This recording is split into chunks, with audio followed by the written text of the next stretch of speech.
con cemento y hormigón, para ti, mi amor. Bueno, muchas gracias de que habéis acudido a la llamada de la librería con Juana.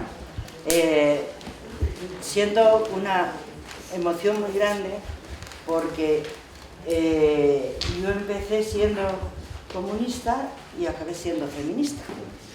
Entonces, aquellas jornadas en el barrio de Fuencarral, en que íbamos a ocupar las viviendas que estaban vacías para dárselas a nuestras vecinas gitanas que estaban viviendo ahí en la calle, o las sentadas que hacíamos en el semáforo, que era un semáforo que era peligrosísimo. Ahí, 2 días enteros sentaditas en el semáforo, no podía pasar nadie, cortábamos toda la circulación. O también recuerdo con mucho cariño las movidas que hacíamos, la Asociación de Amas de Casa del pueblo de Fuencarral, que todas se iniciaban en la parroquia, porque teníamos unos cuantos curas que eran afines, eran de clase, y era gente abierta y gente maja, así que disimuladas pasábamos totalmente, claro. Entre las amas de casa, la parroquia, bueno, una gozada. Y también con mucha emoción, porque aunque se nos haya olvidado, quien empezó a decir en el Ministerio de Educación que quitaran la religión de las aulas, fuimos nosotras. Y ahí andamos, todavía seguimos con el tira y afloja, que tiene narices. Pero era genial. Yo y mi pandilla de amigas vecinas, al Ministerio de Cultura y sentadas, llegaba la bueno, también éramos muy jóvenes y nos la jugábamos. Y era muy fácil en aquel momento jugándola. Ahora nos la estamos jugando todos los días también, pero bueno. Bueno, pues con todo eso, un abrazo de verdad muy grande, entrañable a todas y cada una de vosotras que a tantas conozco. Y un abrazo muy grande a Juana Ramos, que ha sido la que ha creado el que podamos estar aquí. Y a su madre, Juana, que también tenemos nosotras una historia, la caracola. Sí. O sea, es que me siento muy emocionada por tantas caras conocidas y a las que amo y que significan tanto en mi vida, que hicieron lo que pues soy yo, un poco lo de la librería, un poco... Entonces no éramos ni libreras, madre mía, hace mucho. Bueno, Juana Ramos, militante en la LGTB, con muchas más cosas, Juana, que digo de ti, cariño. No digas nada, no digo nada, solamente te digo que te quiero y que muchas gracias. Gracias a ti.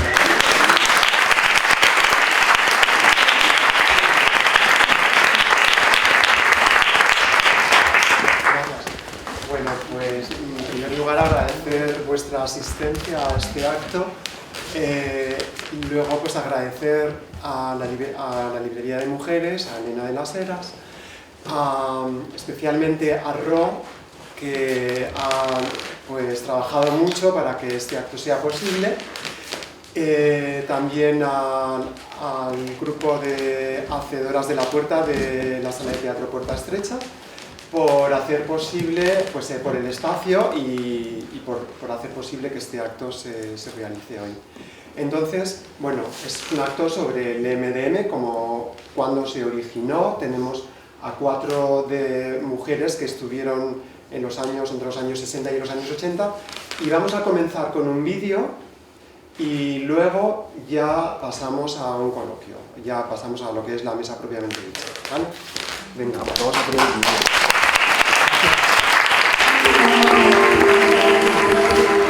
Con cemento y hormigón, para ti, mi amor. Ella es Emilia Graña, que es feminista, es licenciada en Ciencias Políticas, de la actualidad vinculada a la plataforma 7N, 7 de noviembre, feminista basta de terrorismo machista y participante en los encuentros con el Club de las 25. Y bueno, formó parte del EMEDEN, todas ellas formaron parte del EMEDEN entre los 60 y los 80. Luego, pues Carmela Cantó, que es mi madre, aparte de llamarse Carmela. Es activista militante del MDM en los años 60-70 y actualmente funcionaria jubilada de la Universidad Complutense de Madrid. También decir que es socióloga porque estudió en los cursos abiertos de sociología de la Universidad Complutense, que en aquel momento no estaban formalizados, pero que eran mejor que la actual facultad de que nosotros sí que lo hemos notado, mi hermano y yo desde luego. Luego está Charo Segovia, pues, administrativa, jubilada, miembro de la Junta Directiva de la Asociación Derecho a una Muerte Digna y de Llavello Flautas de Madrid. Y por último, también pues está Merche Comabella, que de las asociaciones de amas de casa y de la Federación de Mujeres de Madrid hasta los 90. Y luego también ha pertenecido a la Fundación Centro de Investigación y Formación Feminista, CIF. Y bueno, pues sin más vamos a pasar a hacer una especie de tertulia entre nosotras y a contar pues un poco cómo se organizaba el movimiento democrático de mujeres en un contexto. No olvidemos que era pues los años 60, estábamos en una dictadura aquí en el Estado español, la dictadura franquista, que era un régimen absolutamente represor, ¿no? Si bien se intentó pues, acabar con todos los movimientos, los derechos de muchas personas, entre ellas las mujeres, derechos como el derecho al voto que se había conseguido en la Segunda República y otro tipo de derechos, pero lo que no pudo acabar el régimen franquista fue con las resistencias. Y en los años 50 ya había grupos de mujeres que estaban organizadas en torno a la solidaridad de sus maridos presos, ¿no? Que muchos de sus maridos pues, estaban presos, ¿no? Y entonces se organizaban en torno a esta reivindicación y de estos grupos fueron los precursores de lo que luego llegó a ser el Movimiento Democrático de Mujeres, que se constituyó en 1965 y, bueno, pues sin más vamos a pasar a la tertulia, ¿vale? ¿Cómo contactasteis con el MDM, teniendo en cuenta que en aquellos momentos era una organización clandestina? Bueno, yo llegaba de una ciudad de provincias en el año 65 a Madrid, venía de Vigo, con una actitud ya feminista, autodidacta, y llegué a la facultad y en segundo de facultad contacté con un catedrático que era catedrático de nuestro curso. Y entonces, bueno, me contactó con su mujer, que era miembro del Movimiento Democrático de Mujeres, y me encontré con la organización. Es decir, importantísimo, porque y suerte, el haber encontrado la organización me permitió vivir de forma comunicada, en el sentido de con otras mujeres ir creando, luchando, y gritando de que debíamos de vivir de otra manera y que no podíamos consentir la falta de libertades, que no podíamos consentir la falta de derechos y que nuestras relaciones y nuestras formas de vivir tenían que ser de otra manera. O sea, que lo encontré en la facultad. Yo he sido militante y soy feminista desde una edad muy temprana, desde mis 14 años. Y bueno, poco a poco me fui incorporando a la vida también política, militando en el Partido Comunista de España, pero siempre antes feminista que militante del Partido Comunista de España. Y yo, en cambio, fue al revés. Yo entré primero en el Partido Comunista porque lo que yo quería, mi prima Pili y yo, porque íbamos juntas entonces, que no ha podido venir, por eso la quería nombrar. Entonces lo que nosotros queríamos era cambiar el régimen de Franco, queríamos luchar contra el régimen de Franco, y el único partido que entonces se conocía como fuerte, organizado, con una estructura importante, con posibilidades de algún éxito algún día, era el Partido Comunista, y allá que nos fuimos lados. Entonces el partido nos propusieron militar en el MDM, o sea, en el Frente Feminista. Y a nosotras nos pareció muy importante, y nos estuvimos absolutamente de acuerdo, porque nosotras éramos feministas, pero de una manera poco difusa todavía, ¿no? Entonces, pero sin embargo, con el desarrollo del trabajo diario con las mujeres, conociendo más a fondo la realidad de cómo vivían las mujeres en este país, de la comunicación con las compañeras y del trabajo político en general, nuestra conciencia feminista se fue fortaleciendo y llegamos a ser, efectivamente, como había dicho Elena en la presentación, más feministas que comunistas. Y ahora ya desde luego somos solamente feministas.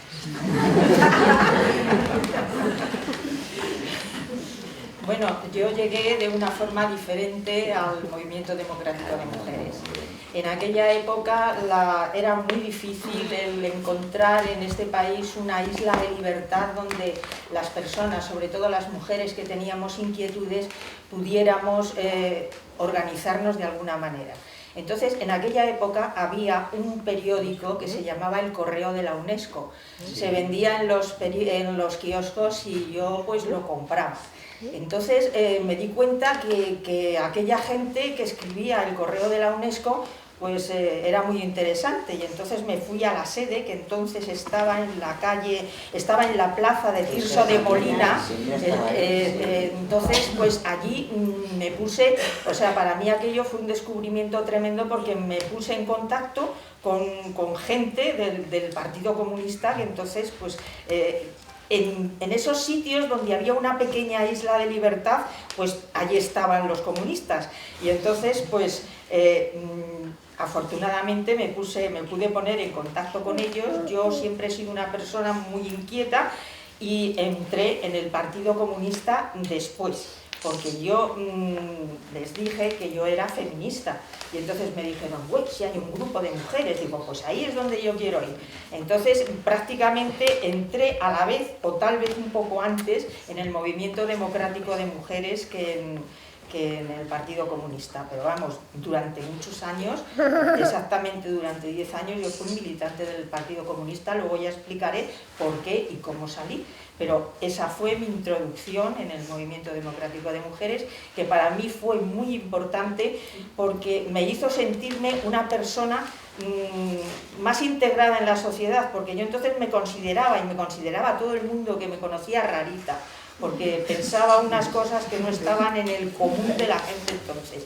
Pero por eso para mí el Club de Amigos de la UNESCO fue una isla donde me pude relacionar con gente que pensaba como yo, y además era muy curioso porque en aquel local había gente, era un núcleo de intelectuales, y había siempre un policía. Pero todos, o sea, cuando íbamos unos nuevos nos decían, ten cuidado con ese que es policía. Entonces los teníamos controladísimos, nosotros a ellos y ellos a nosotros. Así fue como yo ingresé en el movimiento democrático. ¿Cómo llegaste? Bueno, como veréis, todos los caminos llevan a Roma y son variados. Yo también llegué de una forma completamente distinta a la de mis colegas. Una amiga mía cedió su casa a una mujer que todavía no era Movimiento Democrático de Mujeres, no tenía nombre, y una organización todavía como muy rudimentaria, ¿no? Pero hacían reuniones con mujeres en casas de confianza, en este caso una hermana, donde querían hablar de la situación de la mujer. Yo no pertenecía a ningún partido, no estaba vinculada políticamente a nada, y sí tenía preocupaciones porque ya llevaba 10 años trabajando en varias empresas y en el mundo laboral se notaba mucho la discriminación de la mujer, aparte de otras cosas como era la moda de las mujeres, que a mí siempre me trajo de cabeza. Nunca estuve de acuerdo con las modas, pero bueno, esto ya también forma parte de esa vivencia en que las mujeres teníamos que ir de una determinada manera que a mí no me iba mucho. Total, que yo dije que sí, que acudiría a la reunión y tuvimos esa reunión. Yo la recuerdo como de unas 12 mujeres aproximadamente. Solamente conocía a mi amiga y a su hermana y todo el tiempo estuvimos hablando de la situación de la mujer, de las amas de casa, puesto que ellas eran amas de casa, de las mujeres trabajadoras, porque yo era trabajadora asalariada, y de las leyes y de todas las discriminaciones que en ese momento percibíamos, ¿no? Entonces, bueno, pues me explicaron que estaban organizadas por barrios y que se había empezado a trabajar, que si me interesaba, pues podía empezar. Les dije que sí. Y como entonces ya estaban por barrios, pues me dijeron dónde vivía, cerca del barrio de Tetuán, me dieron un contacto con mujeres de Tetuán, me puse en contacto con ellas y así empecé a trabajar en el movimiento democrático de mujeres sin ningún tipo de militancia en partidos. Luego, posteriormente, sí ingresé en el Partido Comunista y un poco como todas, me salí del Partido Comunista y sigo siendo feminista. Y bueno, desde el MDD, ¿qué estrategias utilizabais para llegar a las mujeres? Porque no olvidemos que en aquel ámbito, o sea, en aquella época las mujeres estaban en gran parte relegadas al ámbito doméstico. Existía lo que era la licencia marital, que tenían que pedir permiso al marido para absolutamente todo, o al padre, para abrir una cuenta en un banco, para pedir un crédito, para salir del país. Incluso hasta el año 63, o sea, es que para que os hagáis una idea, hasta el año 63 existía lo que se llamaba, es que lo tengo aquí por aquí apuntado, la licencia marital. El privilegio de la venganza de sangre. O sea, por el cual un marido podía asesinar a su mujer o a sus hijas por adulterio.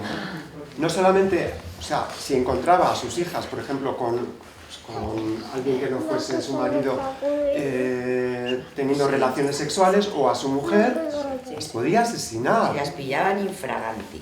Esto estaba en el Código Penal franquista hasta el año 63. O sea, en ese contexto estamos hablando que fue en el que surgió el MDM, porque surgió en el 65. Y esto salió del Código Penal en el 63. Entonces... Pero nosotras, perdona, no podíamos asesinarlos a ellos. En adulterio, eso me quede claro. Efectivamente era una medida absolutamente patriarcal y bueno, pues ¿cómo hacéis para llegar hasta a las mujeres? Pues un poco, yo lo que hacíamos era ir a donde estaban ellas, donde se reunían ellas. Como he contado un poco en el vídeo, en las parroquias, que entonces había curas progresistas que hacían reuniones con mujeres y con jóvenes y con tal, y donde había una mujer allí estábamos nosotras, ¿no? O a lo mejor había en los barrios alguna asociación de cabezas de familia, íbamos donde estaban las mujeres, hasta que conseguimos hacer nosotros nuestras propias asociaciones de amas de casa.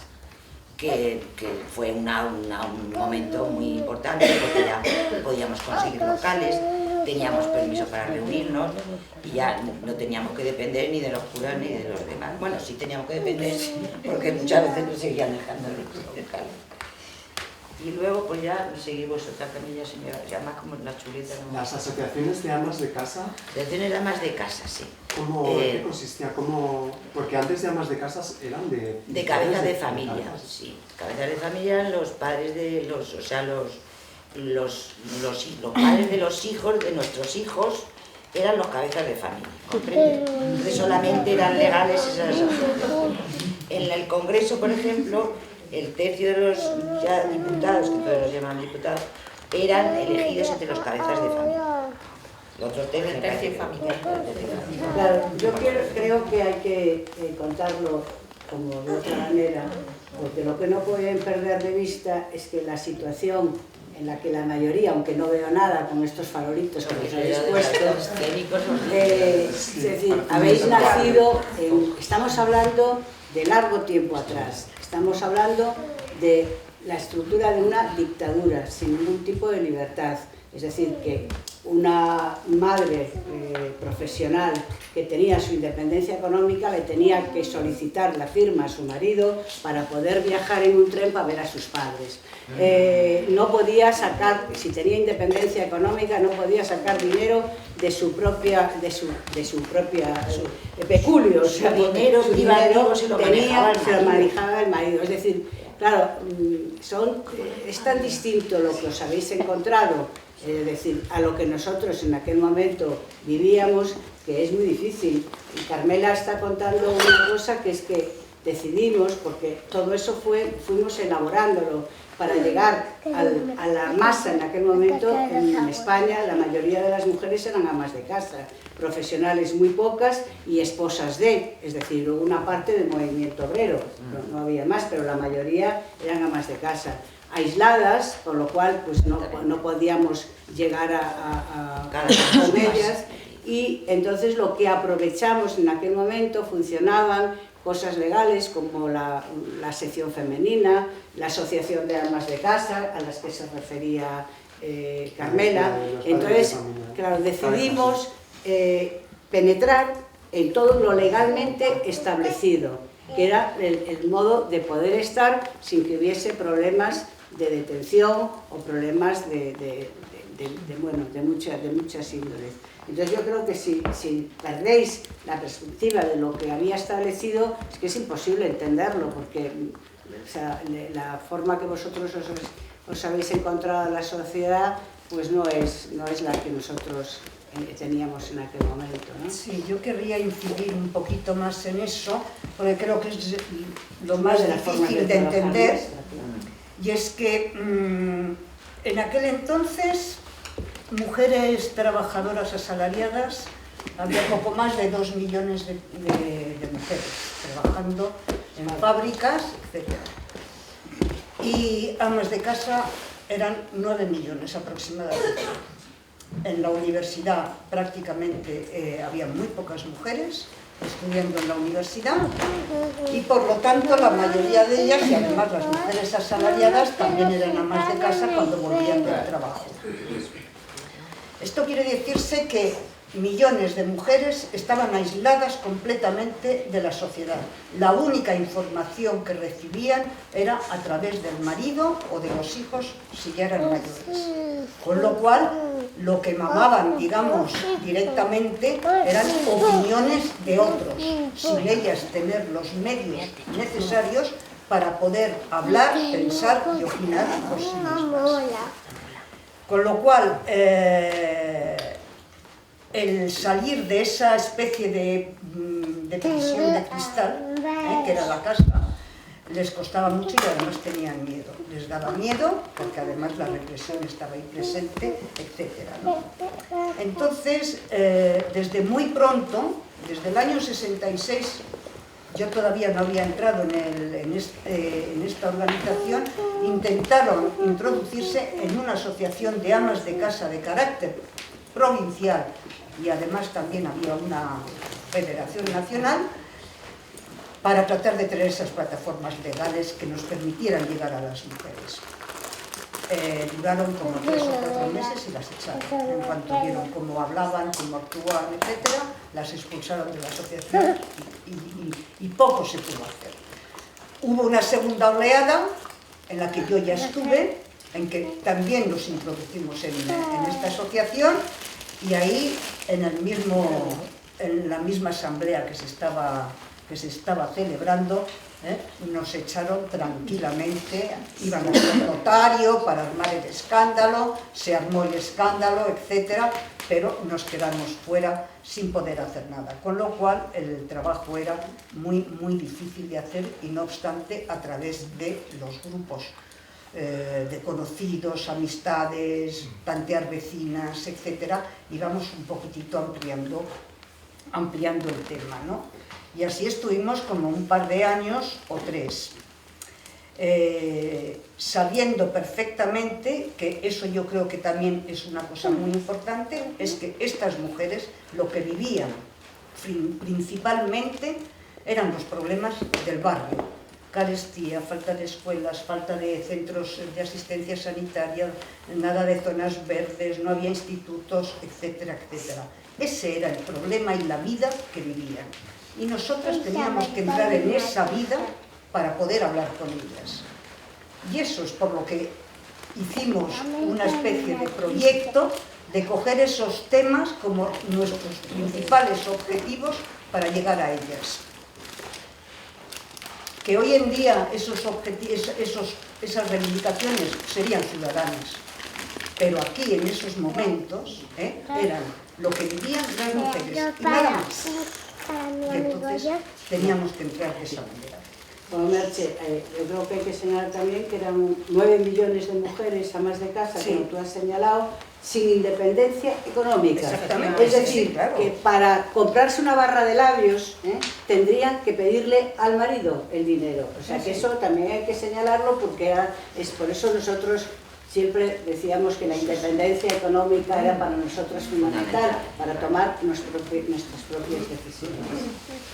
Con lo cual, una vez que ya se organiza, como se explica se ha explicado en el vídeo, etcétera, ya existe el movimiento, le damos un nombre, sacamos un boletín, le damos un programa y en ese momento los dos, las dos fuentes por las cuales íbamos contactando con mujeres, que una eran las cárceles, porque las mujeres iban a las cárceles a visitar a sus familiares presos o presas, y por lo tanto era un lugar de reunión de mujeres, eso por un lado, y por otro lado, esas otras reuniones donde se empezaron discutiendo el segundo sexo en el año 65 de Simone de Beauvoir y posteriormente la mística de la feminidad de Betty Friedan. Entonces, estas dos orientaciones, feminista con temas de los derechos de las mujeres y mujeres con familiares presos, se unieron de forma natural a través de una persona que hacía de puente de nexo, una mujer que sin ella no habría ocurrido esta organización, que era Dulcinea Bellido.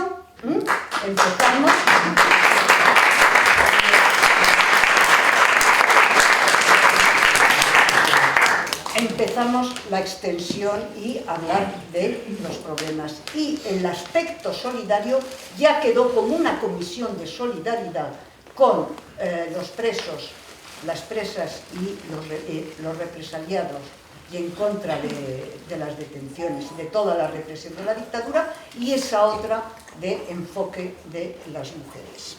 Entonces, en un momento dado, con un conflicto que se desarrolló en el gobierno de la dictadura de entonces, donde el Opus Dei ganó la batalla a los de Falange en el gobierno, pues los de Falange se enfadaron y decidieron que tenían que crear asociaciones nuevas con mujeres jóvenes que tuvieran otro talante, etc.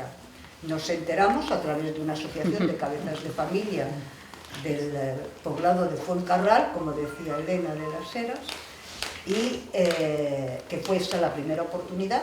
Y efectivamente creamos una asociación, queríamos llamarla Asociaciones de Mujeres, no nos dejaron, nosotras decíamos que el nombre no nos importaba, y con lo cual Asociaciones de Amas de Casa. Y de esta forma se empezaron a crear asociaciones de amas de casa en barrios y distritos y pueblos de Madrid. De tal forma que se fue haciendo una coordinación donde por un lado estaba el movimiento democrático con las posiciones feministas más avanzadas, que plasmaba en sus boletines, en sus octavillas, etc. Y por otro lado las asociaciones de amas de casa como herramientas legales para llegar a las mujeres. Y ahora nos enfrentamos, las mujeres que estábamos entonces allí, con lo que yo llamo la triple militancia. Es decir, las mujeres en aquella época militábamos, algunas, en el Movimiento Democrático de Mujeres, que como veis fue capaz de preparar, allanar y seguir una trayectoria en un contexto francamente difícil, porque, por ejemplo, en la lucha obrera, dentro de las fábricas, los hombres y las mujeres podían comunicarse a través de los sindicatos verticales o de otra forma, pero las mujeres no, porque estaban aisladas en sus casas. Entonces, ahí teníamos la militancia del Movimiento Democrático de Mujeres, teníamos la militancia del Partido Comunista, que era el que lanzaba las consignas, cuando interesaba hacer una serie de cosas se hacían, o cuando no interesaba pues no se podían hacer porque no interesaba políticamente en ese momento. Y la tercera militancia era luchar contra nuestros propios compañeros, que eran francamente machistas. No os podéis hacer idea de cómo eran y cómo siguen siendo una gran parte de los varones españoles. Entonces, el que las mujeres en ese momento quisiéramos salir de casa para reivindicar no solamente nuestros propios derechos, también reivindicábamos los suyos, pero no les gustaba a los hombres les gustaba que las otras mujeres hicieran lo que quisieran, pero la suya, cuidado, vamos a ver. Entonces había que atar a las mujeres corto. Teníamos una gran lucha, la militancia del DMD, o sea, del Movimiento Democrático de Mujeres, la militancia dentro del Partido Comunista y la lucha contra nuestros propios compañeros. La verdad es que nos pasábamos la vida reunidos, no os podéis hacer idea la cantidad de reuniones que teníamos. O sea, si eran 3 frentes, había por lo menos 3 reuniones a la semana. Entonces, pues, os podéis hacer idea de cuál era nuestra vida, estábamos todo el día reunidas. En el sentido que estabas hablando de la doble o triple militancia, muchas de vosotras pertenecíais a partidos políticos y defendíais la doble militancia. ¿Podéis explicar esta cuestión? Bueno, yo es que en aquella época pensaba que la liberación de la mujer solamente sería posible en una sociedad sin clases, igualitarias, en realidad es una sociedad socialista, ¿no? Entonces teníamos que luchar para conseguir ese tipo de sociedad, porque claro, la liberación de la mujer era impensable en el régimen franquista, incluso en el régimen de la democracia burguesa, como llamábamos entonces, la libertad, porque lo que pensábamos no tenían las estructuras necesarias para que la mujer pudiese llevar a cabo su propia revolución. Entonces por eso nos parecía, por lo menos en mi caso era así, me parecía importante militar también políticamente contra el régimen directamente, ¿no? Bueno, el tema de la doble militancia, que empezó rápidamente, pero ha sido un tema que ha estado permanentemente presente en el movimiento feminista, tanto en la época de la dictadura como después en la transición, como posteriormente en otros años. Es un tema difícil, ha creado muchos enfrentamientos dentro del movimiento feminista y ha sido un tema que nos ha llevado, desde mi punto de vista, muchísima energía que la podíamos haber dedicado a otras cosas, ¿no? Pero como las cosas vienen como vienen y hay que hacerles frente, pues estuvimos allí defendiendo en todo momento la doble militancia. Yo la defendía tanto en el periodo en que no era del partido como después. ¿Y por qué tenía un sentido? Cualquier cambio, ya no solamente el tema de la liberación de la mujer y de la conquista de nuestros derechos, la conquista de espacios de libertad, cualquier cambio para cualquier sector de población había que acabar primero con la dictadura. Era el primer obstáculo. Y mira que hablar con las mujeres era difícil porque tenían barreras y barreras para verdaderamente llegar, porque empezabas a hablar con ellas y todo les iba perfectamente, estaban encantadas, felices con sus maridos, con sus hijos, carestía, no había problema, es decir, todo era maravilloso, pero en cuanto empezábamos a profundizar un poco, empezaban a salir realmente todo lo que llevaban encima, ¿eh? Y cómo de muchísimas cosas les daba realmente vergüenza hablar de lo que tenían que vivir en su vida familiar y conyugal. Entonces, el tema de la doble militancia tenía un sentido en tanto en cuanto el movimiento democrático de mujeres siempre dijo, la lucha feminista va acompañada de la lucha contra la dictadura. No conseguiremos avanzar ni salir de este pozo negro si no acabamos antes con la dictadura. Por lo tanto, había que ligar siempre la lucha de las mujeres por nuestros derechos con la lucha contra la dictadura. Y en montones de documentos nuestros siempre salían reivindicaciones específicas, las de las mujeres, reivindicaciones generales, las de la sociedad. Con lo cual, yo creo que tenía una razón de ser. En estos momentos yo creo que la discusión tendría que tener otros contenidos, pero en aquel momento y durante bastantes años sí tuvo razón de ser para poder encarrilar estos temas. Sí, ¿no? Y bueno, pues el MLN atravesó pues, por diferentes etapas, como cuando salió de la clandestinidad a la libertad. ¿Cuáles creéis que, en vuestra opinión, fueron los momentos y acciones más relevantes o que os apetezca a vosotras contar del movimiento democrático de mujeres en aquellos años? Bueno, yo voy a contar una que me parece encantadora, porque me juzgaron por escándalo público. Es decir, se nos ocurrió, para entrar en la discusión sobre la sexualidad, darle a la batidora y seleccionar del folleto de William Reich la revolución sexual y repartirla, en las casas, llevando a la puerta, hablar con las mujeres, en la universidad. Bueno, pues a mí me hicieron un registro en casa y me fui a la dirección general y de ahí pasé a yeserías y además me juzgaron por escándalo. Entonces ese me parece bastante significativo. Pero bueno, no muy oportuno, no.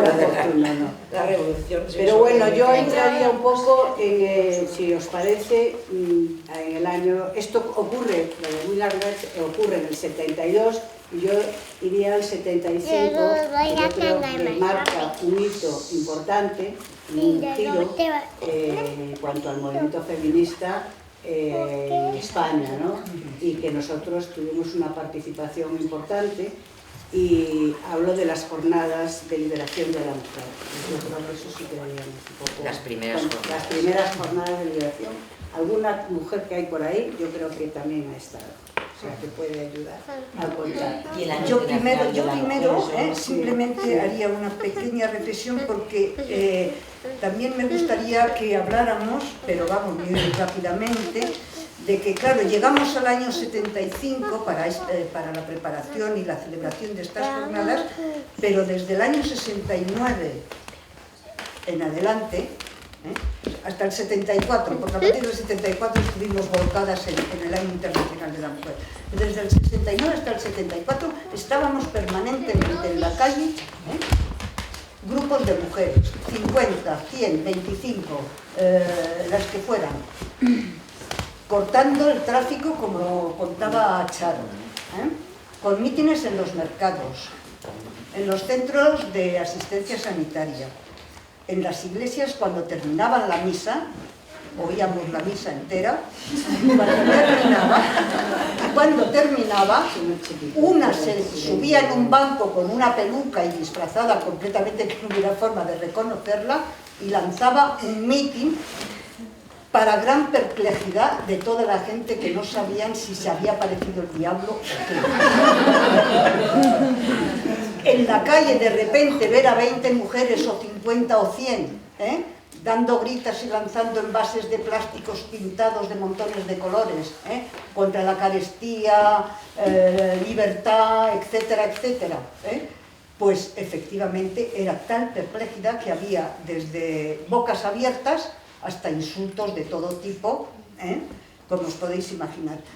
Esto, que lo digo muy rápidamente y que fue a lo largo de 4 o 5 años, encierros en iglesias. Se te olvida, perdona que te interrumpa, que íbamos a las sesiones, algunas sesiones cinematográficas con nuestros folletos y antes de que terminara la proyección de la película, íbamos al gallinero y echábamos por todo el patio de butacas del principal los folletos. Otra cosa muy importante, el trabajo casa por casa. Sí, sí, sí. La cosa las mujeres, puerta a puerta. Siempre nos decían, tengo que preguntar a mi marido, lo tengo que consultar. Pues si se apuntaba en la asociación de amas de casa, pues si quería venir. Nuestra faena era sacar a las mujeres de su casa. Ese trabajo fue el más duro de todo. Cuenta cuando salía el marido y os decía que no volvierais, porque a mí eso no me pasó, pero... Eso fue con la revolución sexual. Cuando comenzasteis a hacer ese trabajo, No volváis había por otras aquí. organizaciones feministas. Quiero decir, en los años 60 La sección femenina. había otras organizaciones feministas con las que tuvierais relación. Sí, antes del movimiento democrático de mujeres había otras asociaciones, muy rápidamente porque eran muy pocas. La Asociación de Mujeres Universitarias, que era anterior, era de los años 30 y volvió a reaparecer en los años 50, pero que daba charlas de tipo cultural. Estaba el Seminario de Estudios Sociológicos Femeninos, que luego cambió el nombre de femenino poniendo sobre la mujer. Entonces todos los nombres parece una tontería, pero es que no nos dejaban poner los nombres que quisiéramos. Entonces, pues bueno, había que aceptar lo que había, ¿no? Esto era un grupo de 7 u 8 mujeres universitarias, algunas de ellas de la Institución Libre de Enseñanza, donde estaba la condesa de Campoalange, que era una condesa, que escribió varios libros sobre la discriminación de la mujer.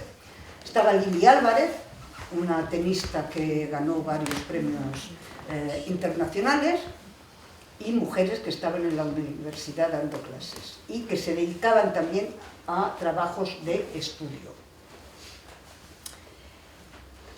Por lo tanto, estas dos organizaciones existieron antes del movimiento democrático de mujeres y funcionaban. Y luego fue el movimiento democrático de mujeres el que aparece, pero que fue el primero, después de la guerra civil, que tenía realmente un programa de política feminista y de acción feminista en la calle.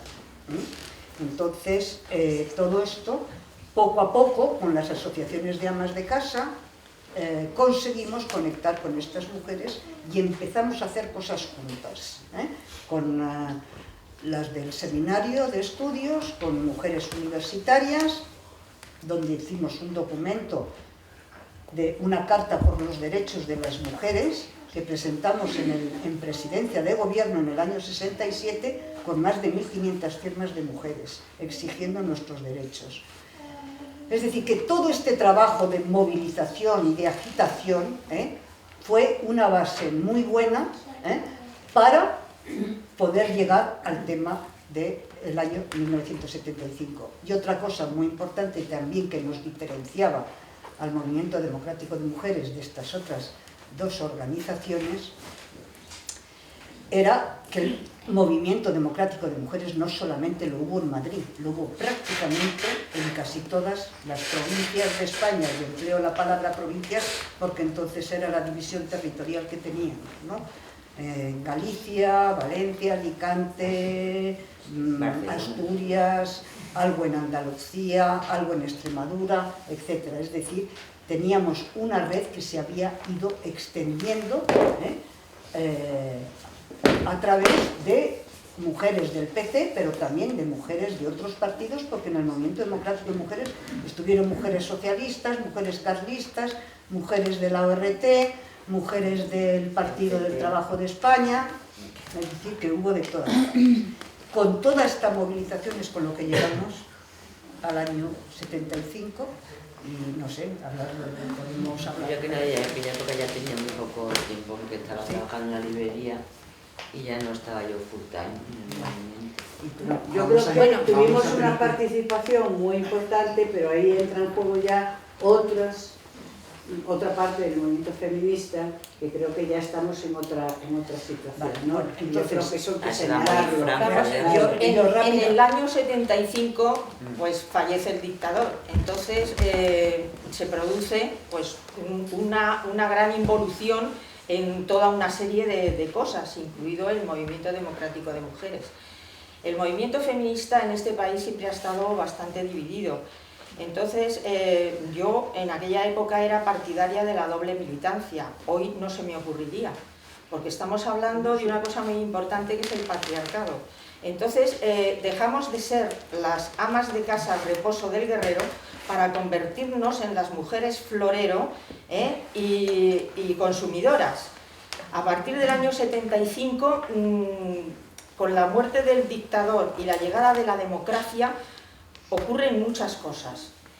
Y una de las cosas que ocurre, como no sé si adelantarme, ¿queréis decir algo más del año Vamos a tener que ir 75? terminando ya, porque queremos dejar un poquito de tiempo Pues para Dani quiere preguntar. dialogar con la Ah, vale. audiencia. Vale, entonces yo...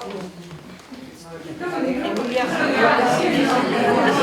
Me parece importante señalar, porque ya el movimiento democrático de mujeres ya entra en debate, entramos ya en debate con otras organizaciones, con otras mentalidades, o sea, entonces a mí me parece que es un salto súper importante y es la salida de la dictadura. Ya se abordan, claro, es que todos los temas que fuimos abordando estaban ya, recordad que en esas fechas, prohibidos los anticonceptivos, entramos en ese objetivo, el tema del aborto. Aquí hay una pionera líder, Justa Montero, que está ahí, que bien que peleó la cuestión, es decir, que ya hay otra situación política, otra situación también de que ya trabajamos con otro tipo de mujeres, es decir, con amas de casa, con no amas de casa, y que la situación Ya, y es las otra. mujeres han incorporado. Se van incorporando ya, claro. Entonces ya es otra situación.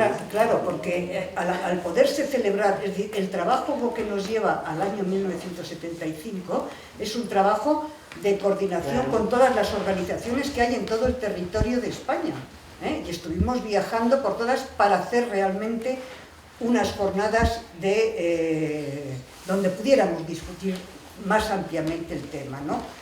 Y efectivamente, después de muchos avatares, etcétera, que nos llevaría mucho más tiempo el comentarlos, se consigue organizarlo todo para celebrar estas jornadas, estas primeras jornadas por la liberación de la mujer, que así se llaman, en diciembre de 1975. Naturalmente no pensábamos que el dictador iba a morir 15 días antes, pero murió.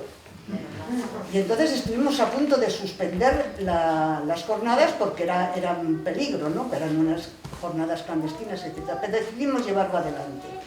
Y ahí nos reunimos por primera vez 500 mujeres de todo el Estado español durante 4 días a debatir a tumba abierta todos los problemas que teníamos de las mujeres.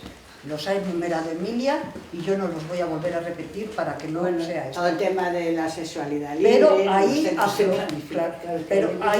ahí es donde aflora realmente el movimiento feminista, donde aparece a la luz pública y por lo tanto se sale de la clandestinidad para entrar ya en una situación diferente que nos lleva en Madrid, en este caso, a convocar una manifestación en enero de 1976, primera manifestación organizada por mujeres. Hubo otra primera en el año 62, pero eso ya la contaremos en otra ocasión, donde fueron Mujer lucha por tu liberación, y fue por la calle de Goya. Los periódicos hablaron de varios miles, hasta 3.000 mujeres. Yo no sé si eso era verdad o no, pero fuimos montones y montones de mujeres, donde los hombres solidarios se quedaron en las aceras aplaudiendo y nosotras en la calzada reivindicando nuestros derechos, hasta que llegó la policía y nos disolvió.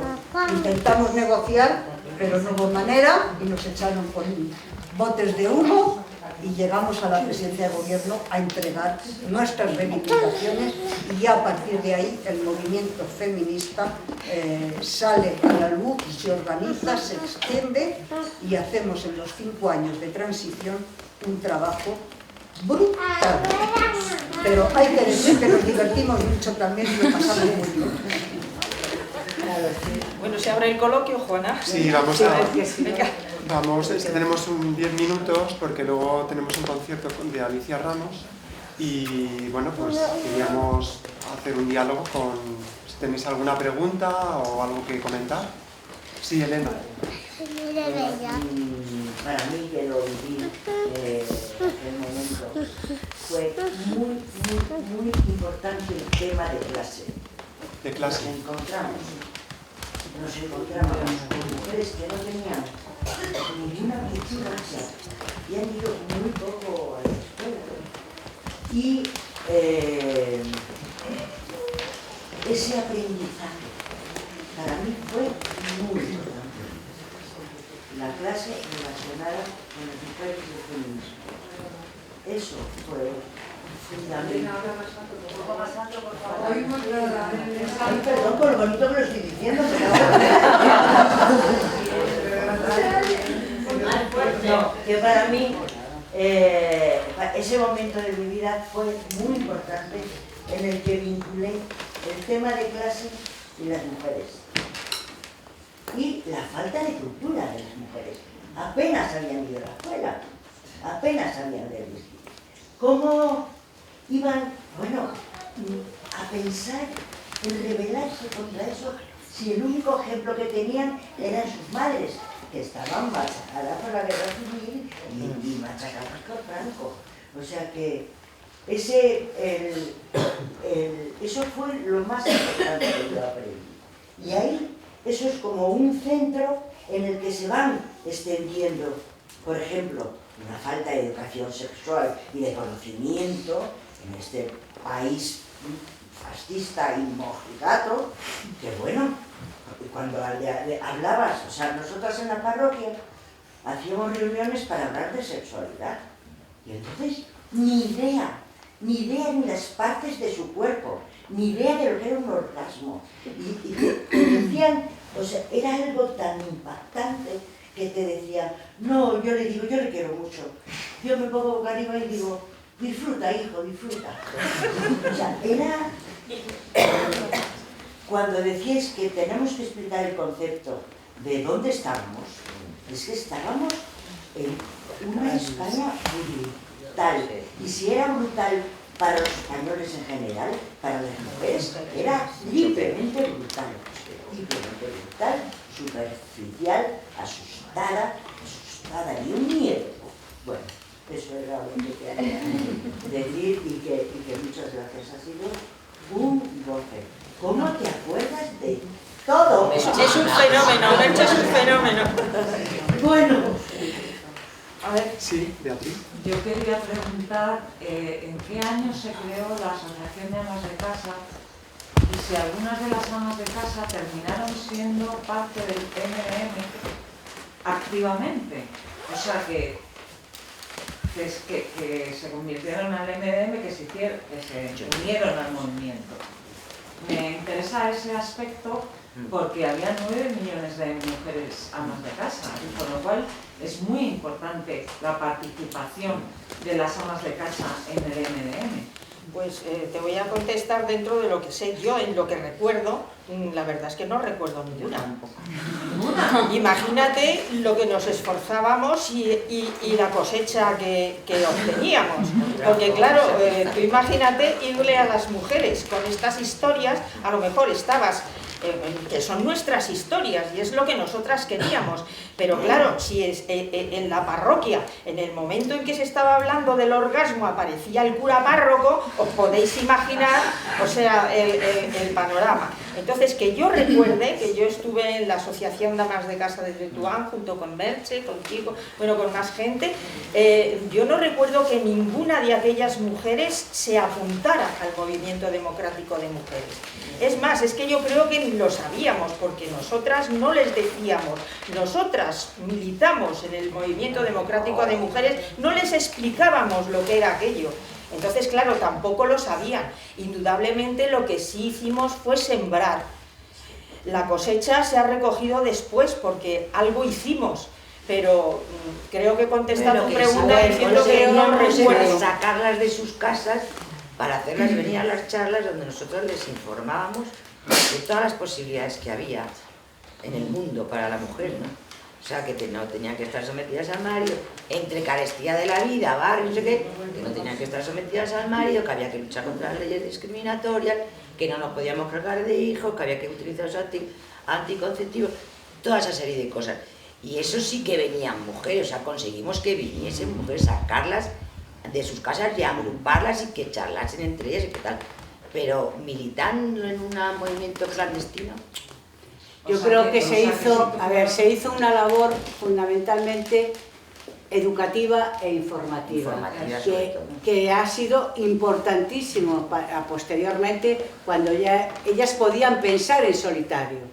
Es decir, el miedo era aterrador, o sea, con el marido no lo podían comentar, con sus hijos tampoco, con la vecina, pues si la vecina ya había tenido la información y tal, es decir, que la situación era tremenda, vamos, hablarles de que había una organización clandestina para conseguir, era impensable e inviable, ni nosotros estábamos tampoco por esa, porque sabíamos que no podíamos penetrar en el trabajo y desarrollarlo. Entonces yo creo que lo que sí se hizo fue una buena labor educativa e informativa. Sí, hicimos una siembra. Hicimos una ¿Os acordáis el año en que se formó? Es que te acordarás, seguro. ¿El año y qué? ¿Qué año? No, vamos a ver, la primera asociación que se crea es la de Tetuán y es en el año 69. Luego se van creando otras a lo largo de los años siguientes hasta que en el año 70 la propia Falange se da cuenta de que se han equivocado de chicas y por lo tanto cortan la creación de nuevas asociaciones, ¿no?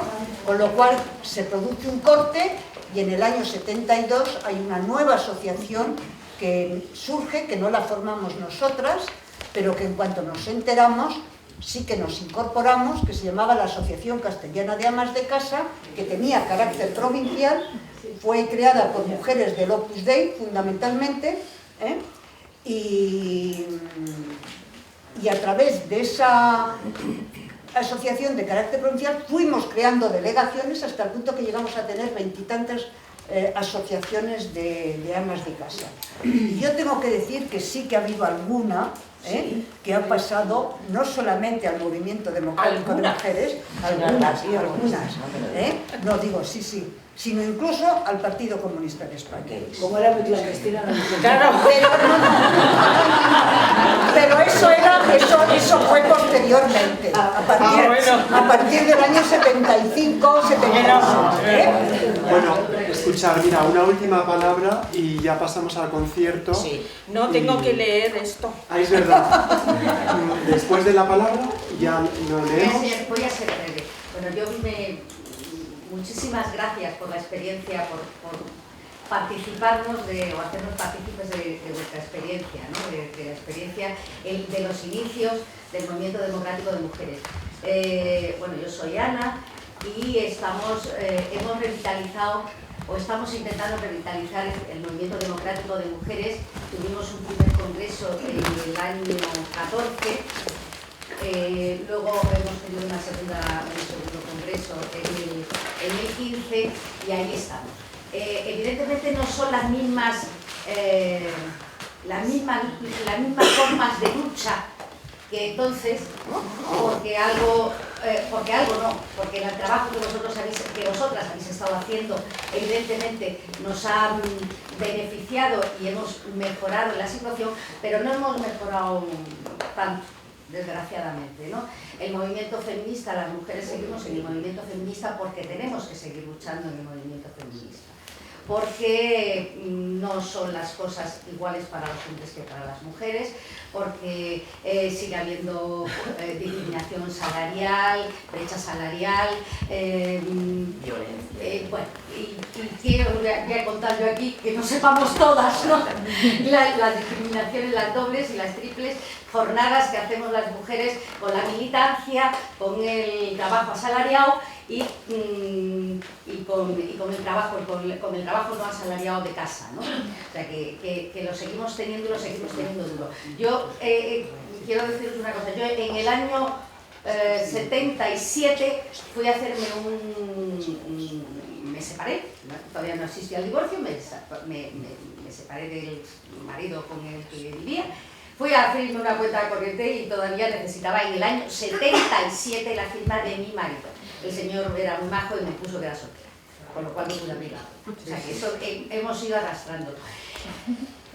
Yo deciros que bueno, pues que estamos ahí intentando seguir que estamos y participamos en el 7N, en el 8 de marzo, en todas las reivindicaciones feministas, porque somos feministas, porque somos mujeres y no podemos ser de otra manera, tenemos que ser feministas si queremos cambiar algo y tenemos que seguir en la brecha. Y bueno, que estos actos a mí me parecen imprescindibles para valorar, porque si no hubiera sido por ellas no seríamos como somos, y si no seguimos luchando, las próximas que vengan lo van a tener muy difícil también, ¿no? O sea que porque fueron somos y porque somos serán. Pues...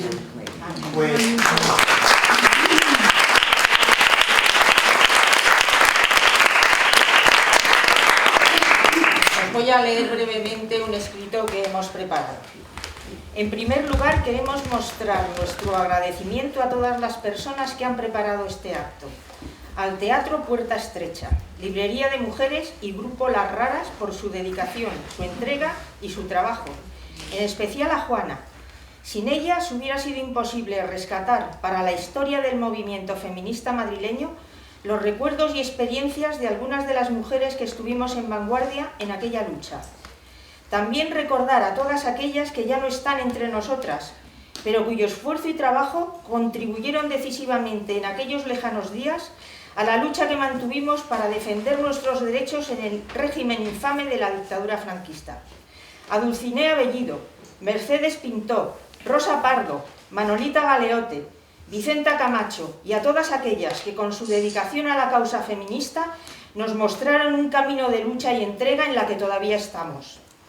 En un vídeo más amplio que el aquí mostrado, dejamos constancia de nuestros recuerdos y vivencias. Hemos avanzado mucho desde entonces, pero aún queda un largo camino por recorrer. La vieja reivindicación a trabajo igual, salario igual, todavía está por conseguir. El reparto al 50% de las tareas domésticas sigue siendo una utopía. Nuestra protección ante el terrorismo machista, yo llamo así a la violencia de género, necesita mucho más apoyo y un cambio en la mentalidad machista de nuestras autoridades judiciales y de las leyes en vigor. La escasez de mujeres en puestos de máxima responsabilidad, y no sigo porque sería muy largo. Deseamos larga vida y muchos éxitos a la lucha feminista. Gracias por vuestra atención.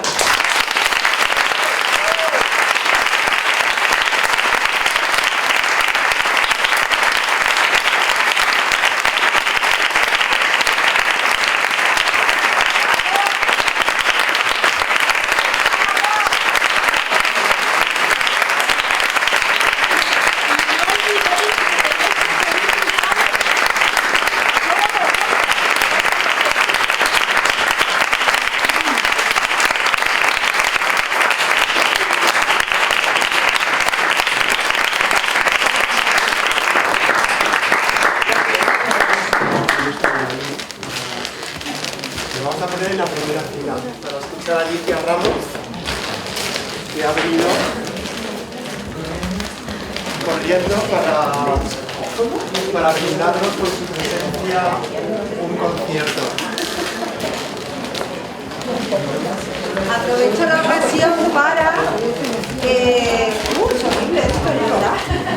Para deciros que si os apetece colaborar de alguna manera económicamente con la Puerta Estrecha y con las hacedoras de la Puerta Estrecha que están llevando a cabo esta semana de actividades por el 8 de marzo y por los derechos de las mujeres y el feminismo, pues que podéis hacerlo en la entrada, en una gorra, en un platillo que van a dejar ahí para apoyar, bueno, pues este tipo de actividades autónomas feministas que cuestan su dinerillo y que aquí están poniendo su trabajo y su dedicación, ¿vale?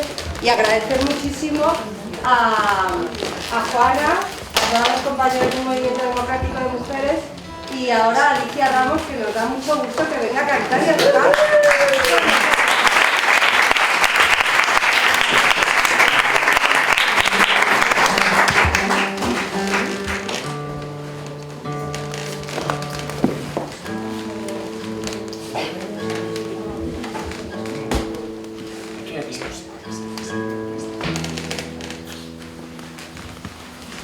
Hola, buenas noches, me llamo Alicia Ramos, hago canciones, soy una señora mayor, tengo 46 años y me dedico a esto.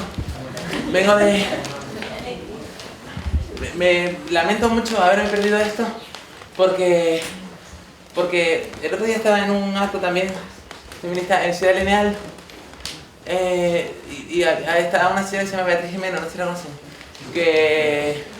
y dijo algunas de las cosas que dijo eran bastante interesantes y algunas no se las había oído nunca.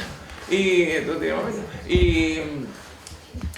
una cosa que dijo fue que normalmente cuando se habla de la Constitución y los padres de la Constitución y por qué no había mujeres en el proceso constituyente, no, era la época, tú sabes, la época. Entonces me interesaba mucho saber cómo estaba el movimiento feminista en esos años de la transición y cómo el patriarcado pudo bloquear la presencia de mujeres en ese proceso. Bueno, y también me interesaba muchas otras cosas, pero es lo primero que se me ocurre, perdón. Vengo corriendo y vengo corriendo dentro de la cabeza también, ¿sabes? Entonces, pero no he podido estar porque estaba tocando en un acto en el que la gente era completamente diferente. Era un grupo que se llama Anticapitalistas, mola mucho el nombre. Después son gente normal, pero oye, el nombre está ahí, ¿eh? Y era gente muy jovencita, y también era la mayoría mujeres, siempre, donde quiera que voy. Esos tíos, ¿dónde estarán? No, tampoco me preocupa. Y era completamente diferente, y estoy como ¡wow! Y yo solo hago canciones, vivo de esto, toco en bares y en sitios así, y cuando me llaman para colaborar en cosas importantes como esta me encanta venir, porque es un teatro y bueno, no hay micro ni nada, pero oye, yo me siento como que soy un artista, ¿no? Así que estoy muy contenta. Mis canciones no tienen nada de particular, creo que tenemos prisa, así que así que muchas gracias, buenas noches.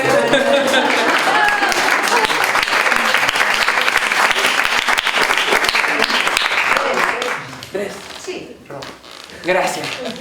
Esto es lo que yo hago para ganarme la vida, no tiene mayor mérito.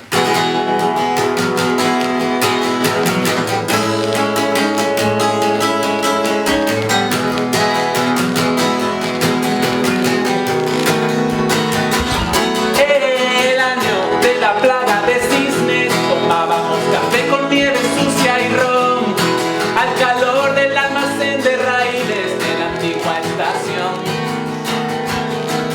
de las fábricas cerradas emanaba la desolación, altares de la deslocalización.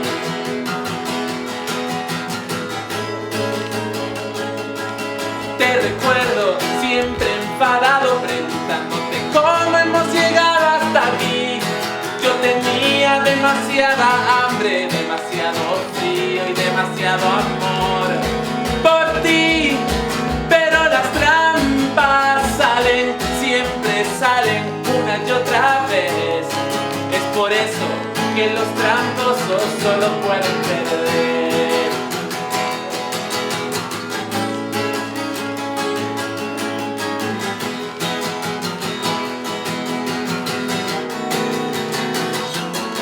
Cansada de huracanes violentos, huí por la frontera de Carabanchel. Me adentré en la República Autónoma de Lavapiés. Encontré refugio enseguida y una espía me enseñó a aprender a esquivar las minas y a jugar al ajedrez.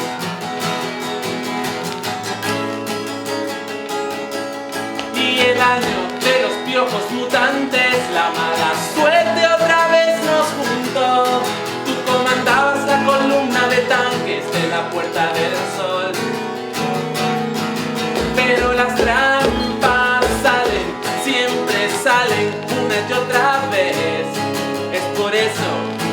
tramposos solo pueden perder. Pero las trampas salen, siempre salen una y otra vez. Es por eso que los tramposos solo pueden perder. Solo pueden perder.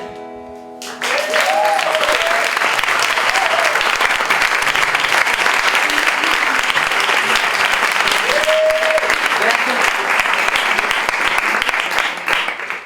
Yo soy lesbianita y no tengo remedio y falta que me hace. Y esta canción no sé por qué no estoy ni pensando en qué voy a tocar.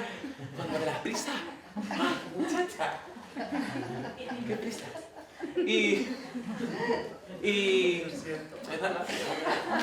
me gusta vivir al límite. Menos mal. Y esta es, yo no suelo hacer canciones de amor, no es mi rollo. Me salen mal, me salen de coña, me salen como... Porque creo que el amor romántico es muy difícil hacer una canción de amor sin caer en los tópicos del amor romántico que son súper destructivos y súper anuladores de la personalidad, por lo menos de la nuestra. Pero creo que con esta lo conseguí. Y es la única canción de amor que tengo. Yo se le dice a mi pareja que la quiero, o sea, a mi expareja, que nos queremos mucho, que es más bonita, se llama Laura. Que me da vergüenza hacerle canciones porque ella es compositora y hace unas canciones que te cambias y además gana dinero con ellas y yo no. Y ay, me da una canción, hazla tú. Que igual ganas dinero. Pero no, le hice esta con mucho cariño. La explicaría, pero vamos mal tiempo. Vamos juntas de la mano y florecen los desiertos.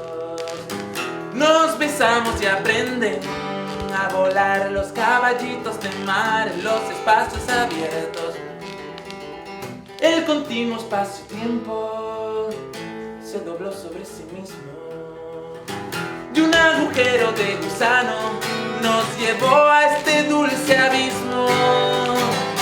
Quiero vivir con mi órbita capturada por tu galaxia cuadrada, por tu galaxia cuadrada. Quiero vivir para siempre enamorada en este cuento de hadas teñido de rock and roll. Teoremas indecentes demuestran que no existimos y en los confines de la luz se difumina la energía vital de los que ya se han ido.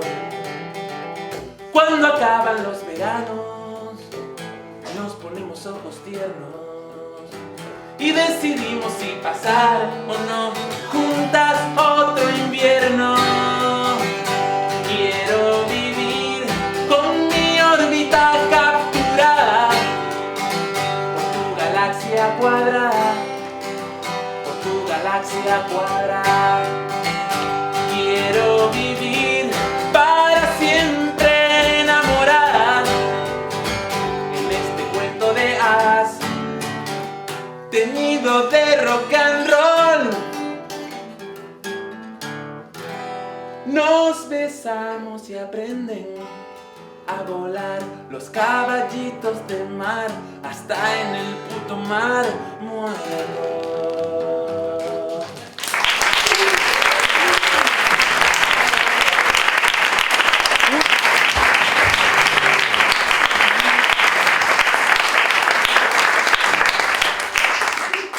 La última fuera.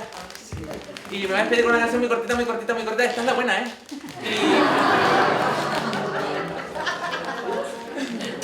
Suerte, buen viaje.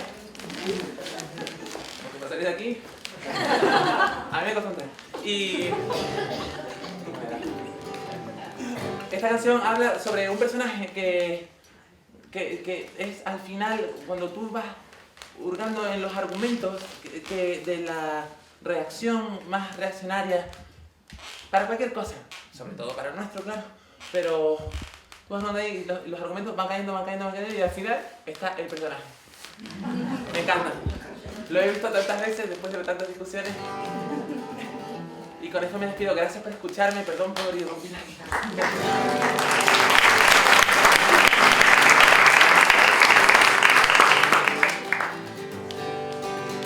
Cuando Dios se dio de baja de todas las religiones, se metió en una academia a preparar oposiciones, trabajando en Telepizza por las noches. Pero el cielo no ayudaba nunca al Todopoderoso, por haber dejado huérfanos a rabinos y tramposos, y hasta el Papa lo colmaba de reproches. Decidió pasar de la responsabilidad de tortura y crímenes contra la humanidad. Hosana en el cielo, Hosana en Atocha de Embala.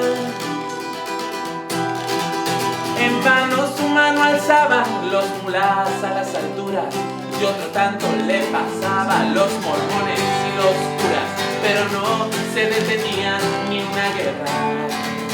Las iglesias abogaban por un sínodo completo, mientras él iba rulando su currículum escueto, creador del cielo y de la tierra. Se hizo con un socio que aportaba el capital, un tipo con rabo y cuernos muy original, y montaron una empresa de esas de trabajo temporal. Mientras Dios encandilaba a todos los trabajadores, el colega por su cuenta diseñaba los horrores del trabajo mal pagado y en precario. Si tú firmas por el cielo, siempre hay una cláusula oculta que el contrato condiciona, ya la empresa la faculta para traficar con tu alma y tu